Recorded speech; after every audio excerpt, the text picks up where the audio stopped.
নমস্কার, ধন্যবাদ জানাচ্ছি আরও একটি ভিডিওতে দিব্যবাণী ইউটিউব চ্যানেলে। আমি শুভেন্দ্র শুভ।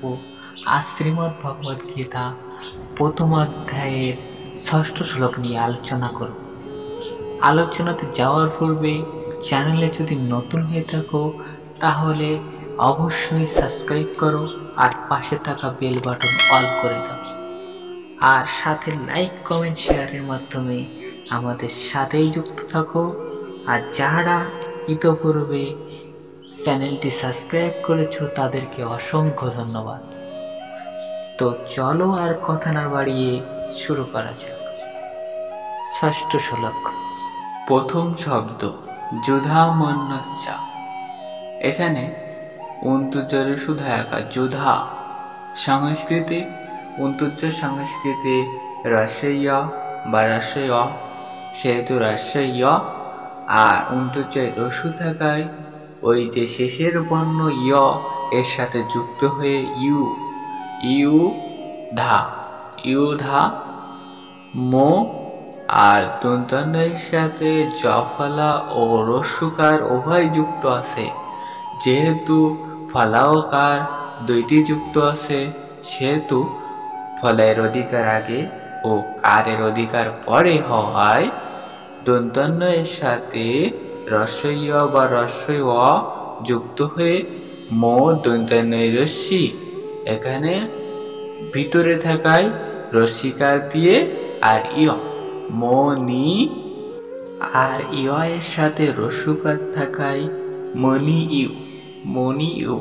আর তালবস্যয় জয় যুক্তবর্ণ ভাঙলে স্বজাত বিসর্গ বিসর্গ প্লাস চ রূপে আলাদা হয়ে যায়, কিন্তু বিসর্গ সংস্কৃতে হ হ আর এখানে চ, সেহেতু যোধা সংস্কৃতে ইউধা মনিউ, আর ওই যে হটা দ্রুত উচ্চারণ করতে হবে, কারণ এখানে সংস্কৃতে ভিতরে হ থাকলে আদ্য হ এর উচ্চারণ আসে, সেহেতু যুধা সংস্কৃতে ইউধা মনিউ চ মনিউ চ।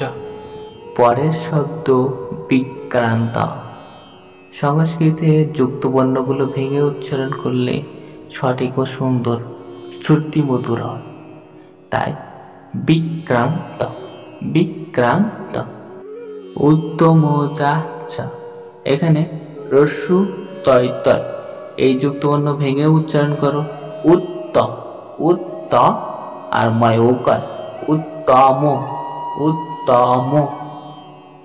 যা বুঝায় করে যা, আর তালবস্যয় চয় ভেঙে বিসর্গ আর চ রূপে আলাদা হয়ে যায়, আর বিসর্গ সংস্কৃতে হ এবং শব্দের মাঝে থাকায় এখানে অর্ধ হ ম যা চ, দ্রুত উচ্চারণ করলে বর্জয়ের সাথে হ উচ্চারণ এসে যাবে উত্তম যা চ।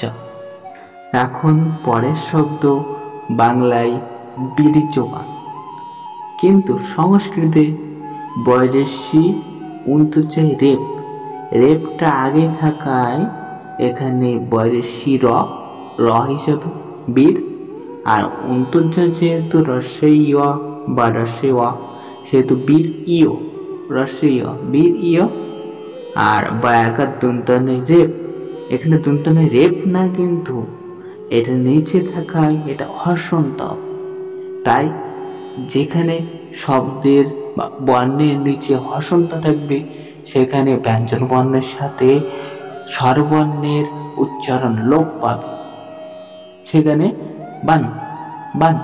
দন্তানের সাথে দন্তান ও, এখানে দন্তানের সাথে ও এরকম যেমন স্বরবর্ণের উচ্চারণ হয় এটা হবে না, সেই কারণে বীর ইয়মা। পরের শব্দ সৌভদ্র। এখানে দ্বন্দ্বস্বর সংস্কৃতে ছ ছ এর উচ্চারণ আসে, সেহেতু সৌভদ্র। দ্রৌপদী আচা।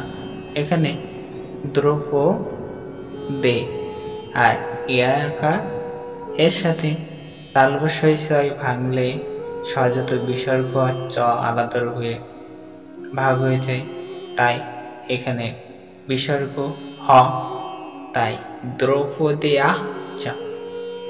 সার্ব, এখানে দন্তস্ব সংস্কৃতে স, স আর রেপটা র, সার্বা সার্বা। এব এব।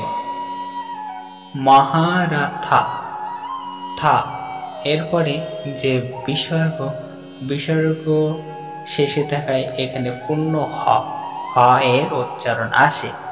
আর যেহেতু কারের পরে, কার চিহ্নর পরে বিসর্গ, তাই এখানে এর পর ওই কারটা যুক্ত হয়ে মহারাথাহা মহারাথাহা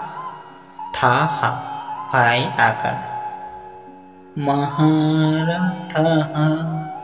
এখন একসাথে উচ্চারণ লক্ষ্য করো।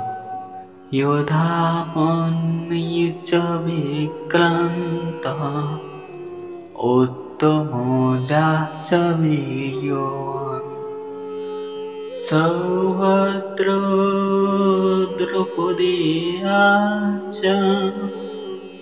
সর্ব এব মহারথঃ।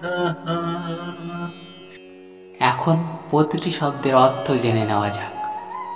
ইউধামন্যু অর্থাৎ যুধামন্যু, চ এবং বিক্রান্ত অর্থ বলবান, উত্তমোজা অর্থাৎ উত্তমোজা, চ এবং বীর্যবান অর্থাৎ অত্যন্ত শক্তিশালী, প্রবল, পরাক্রমশালী। সৌভদ্র অর্থাৎ সুভদ্রার পুত্র। দ্রৌপদেয়া চ, দ্রৌপদীর পুত্রগণ। সর্ব, এই সব অর্থাৎ সকলে, সকলে, এবং অবশ্যই মহারথা, মহারথী অর্থ সেখানে রয়েছে অত্যন্ত বলবান যুধামন্যু, প্রবল পরাক্রমশালী উত্তমোজা, সুভদ্রার পুত্র ও দ্রৌপদীর পুত্রগণ। এই সব যোদ্ধারা এক একজন মহারথী।